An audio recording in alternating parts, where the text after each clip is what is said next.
Alright y'all, now situations like this is more common than people think, where you have landlords taking advantage of vulnerable female tenants who have no place to go along with no money. So what do? They make them trade intercourse or some form of S3x, knowing that the woman is desperate and would rather have a place to stay than be homeless because their back is against the wall, especially if she has children. It's called the obvious S3x for rent, and during 2020 when we were in a pandemic, before money was given out by the government, no one knew where their next dollar was going to come from, sending everyone into like a shock or panic state because bills and rent still remain. They say at this time, landlords took full advantage, soliciting actual favors for a place to stay from female tenants. Now, law enforcement stated it was the most cases reported in regards to landlords trying to solicit S3x from tenants that they've ever seen during their law enforcement career, and I think it's pretty obvious why. Now, it's so common that a bill was passed, and it's been revealed since April of this year, called the Act to Prohibit Certain Acts in relation to soliciting or opportuning sexual services in consideration of a reduced rent or in lieu of rent for the letting of a tenancy or other residential accommodation and to provide for related matters. Now, you would think that this bill would be a no-brainer to approve, but currently it's still under review.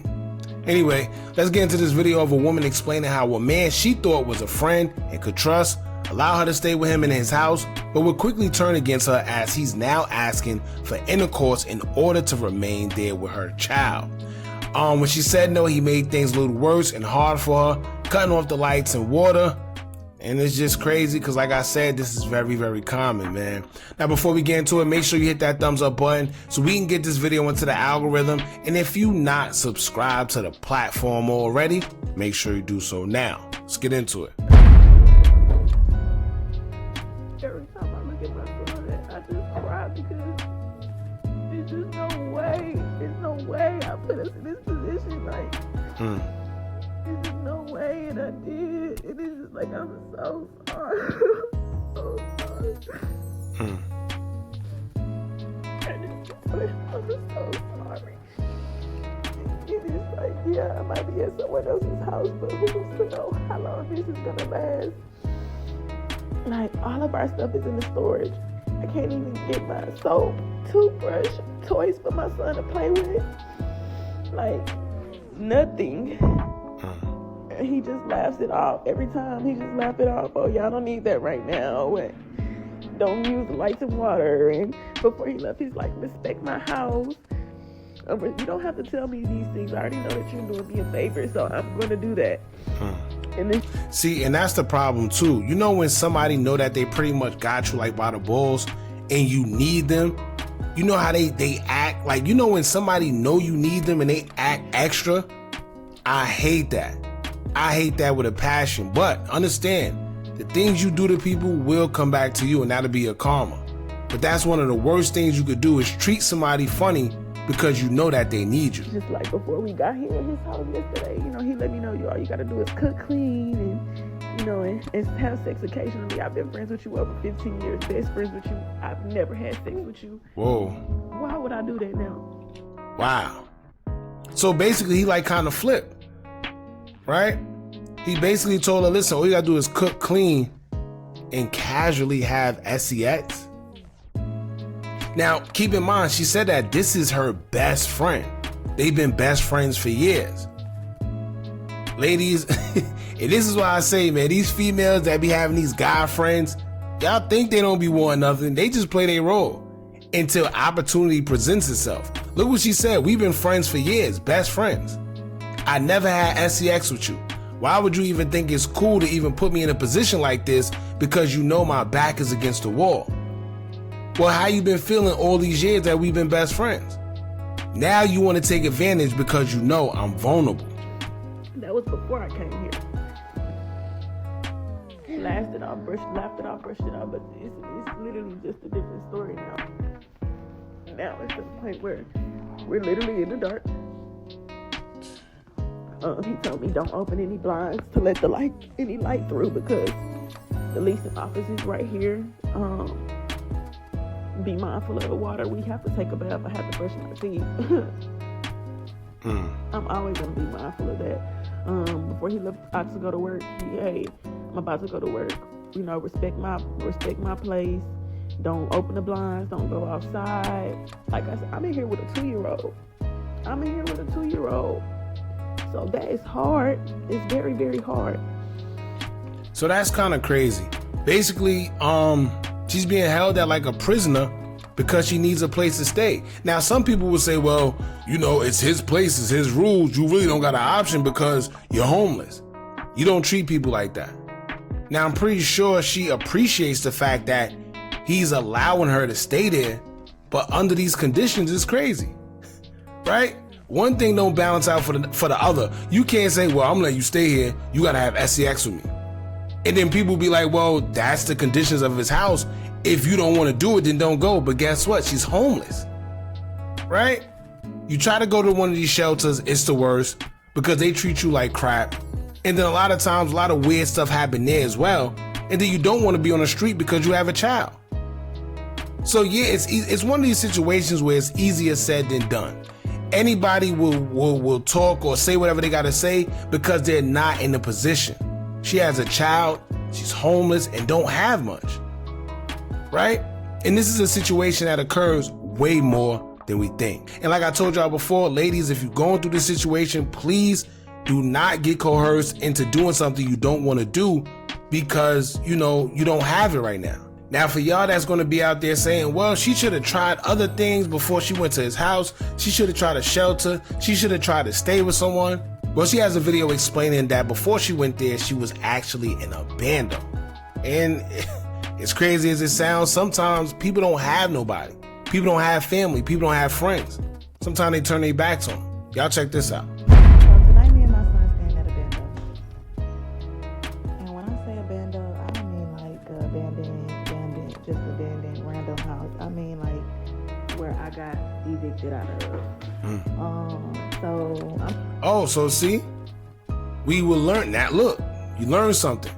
Now we see that she was actually evicted. She had a place to stay at some point in time, but for whatever reason, she was evicted. I'm gonna tell y'all why, how I even got here.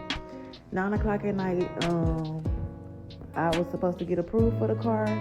When we got to the finance part, they seen that what I made for the last 3 of my bank statements was not what I put on the application, and that's the application. What I put on the application, that's what pushed it through and got me approved. I had to change that, and when I changed it, they took the offer off of the table, so it left me back to square one. After that, I waited around for a little bit and went to go get my cousin because, like I said, she let me use her vehicle, and like I said last night, we stayed at her baby's dad's house. Him and his brother was not there. I slept in their room. Yeah, like I wasn't even supposed to be doing that. I'm not even welcome. You know, I'm not welcome there. Like she don't even live there. But I did. I did, and only reason why I stayed with her because the plan was yesterday after I looked for cars. I looked for cars yesterday too. It wasn't like, oh, I looked here and there. We stopped at a few little Rudy Poo places, but so the plan was to, well, let's wake up and try it again. She ended up letting me use her vehicle, and shoot, I tried it again. I was able to get some rest. Okay, cool. Tonight, going back there was not an option. When I looked at the GPS, I was an hour away from the guy house we staying at, and shoot, my cousin's tired. She like, I cannot be driving this late. She got her 4 kids in the car. Like she just like, I'm tired. I said, well, damn. We don't have nowhere to go. So she's traveling with 4 kids on top of her, and then her kid. I still didn't get enough money for a room. I wasn't trying to get no room until I get enough for at least to pay for a week or 2 weeks because of all of our stuff. It doesn't make sense to move all our stuff. Y'all saying leave. It don't make sense to move all our stuff from his house to a room that's paid for one night. It's just not logical. So, yeah. So at this point, I'm just like, hey, I know I need to wake up and do the same thing in the morning. I'm like, shoot, let's just go by my old apartment and see. Shoot, and I'm just gonna have to stay there. So with the money y'all sent me, I had to go to CVS. I still got in the same clothes from yesterday. This is crazy. But we about to take a bath and stuff here. How do I still have? Let me show y'all, I'm not lying. Nothing. Like, it's empty. It's empty. These are little bags, and this is what I bought from CVS. With the money that y'all sent me, I got, cause me and my son getting sick, so I got some electrolyte drinks, Pop-Tart cause it was on sale. I got some for the days week. I got us some soap. I got some M&M's for me, and I got some medicine for him. That was $12.49, the highest. That's what made it $30.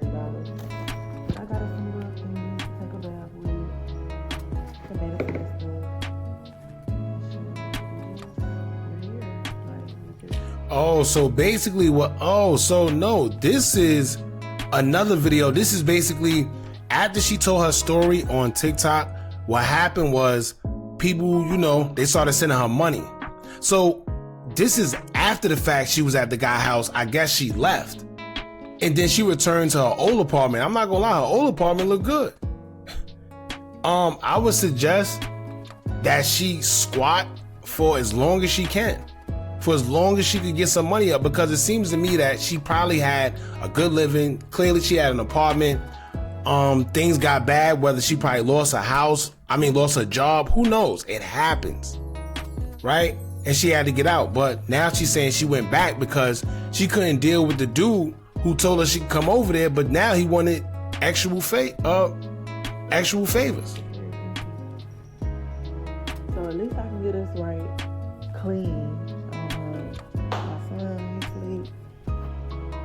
I can do what I need to do and just relax, because I'm motherfucking, y'all. I'm tired. All right, y'all, that's pretty much it, man. Like I said before, I wanted to shine light on this situation because this happens way more than people think. It doesn't mean that you're dirty. It doesn't mean that you're poor. It doesn't mean that you're just less than anybody, because anybody could literally go through a situation like this. And I wanted to shed light on it. For one, if y'all want to donate anything to her, I'll leave, her link to where you can. If you want to, it's totally up to you. But God bless her and her family. I hope she gets through this storm. This too shall pass. Y'all jump in the comments. Let me know what y'all think about this. Don't forget to like, comment, share, and subscribe. Hit that bell so you're notified every time we drop new content. And remember, as long as you keep on watching, I'm going to keep on dropping. And I'm out.